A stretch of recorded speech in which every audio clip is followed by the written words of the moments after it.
And this season began September 25th, and it will go all the way through September 13th of next year. We're in a season of Sabbath, where the Lord wants to bless, where shaking is going to happen. And we want that shaking on your behalf to be a good thing. Amen. The shaking is going to happen. You're going to determine whether it's going to be good or bad for you. Come on here.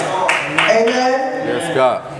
And he says here, don't refuse him. If we turn away from him that speaks from heaven, whose voice then shook the earth, but now he has promised, saying, yet once more I shake not the earth only, but also heaven.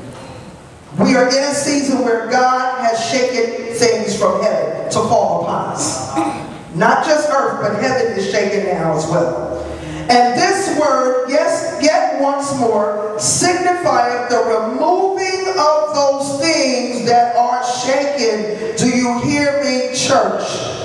The removing of those things that are shaken, as of things that are made, that those things which cannot be shaken may remain.